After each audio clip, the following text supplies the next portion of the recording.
Саламатсыздар ма балалар? Бүгін математика сабағынан 2-ші сынып 73-ші сабақты өтеміз. Сабақтың тақырыбы бөлу, тиімді тамақтанамын. Бірінші тапсырма: ойлан, 15 литр қымыз 3 ыдысқа теңдей бөлініп құйылды. Әр ыдыста неше литр қымыз болады? Бұл жерде 15-ті бөлеміз 5-ке, тең болады 3. 15 литр қымызды 3 ыдысқа бөлсек 5 литрден тиеді. Келесі: 15 литр қымыз әр ыдысқа 5 литрден құйылды. Неше ыдыс қажет болды? 15-ті бөлеміз 5-ке, тең болады 3.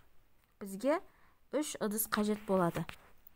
Келесі тапсырма: кесте бойынша өрнектер құрастырып, олардың мәнін тап. Көбейткіш: кестедегі екі санды бір-біріне бірінші көбейтеміз. 9 жердегі 2 18, 7 жердегі 2 14, 10-ды 3-ке көбейтеміз 30. Келесі кестеде бөлу амалы берілген. 18-ді 9-ға бөлеміз, кері амал 2, 18-ді 6-ға бөлеміз 3, 24-ке бөлеміз 5. Келесі тапсырма: мектептердің асханасына тарату үшін 50 жәшік алма сатып алынды. Егер әр мектепке 10 жәшік алмадан таратылса, онда неше мектеп алма алады?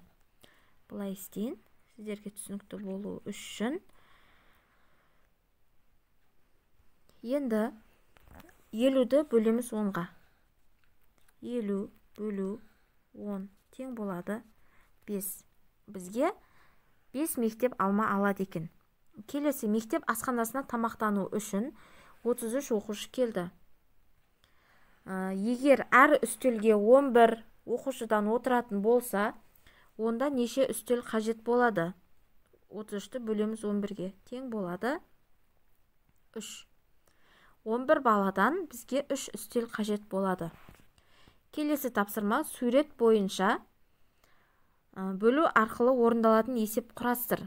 Біз бірінші санап аламыз шоколадты. 1, 2, 3, 4, 5, 6, 7, 8, 9, 10, 11, 12, 13, 14, 15, 16. 16 штукты 4 коробкаға салатын болсақ, әр коробкаға неше штуктан кетеді?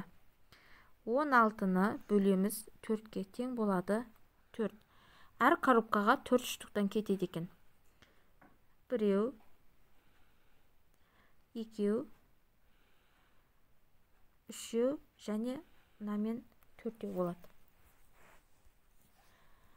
Келесі тапсырма: бірдей фигуралардың орнын бір-бірімен ойынша ауыстырып қой. Шыққан сөзді оқы.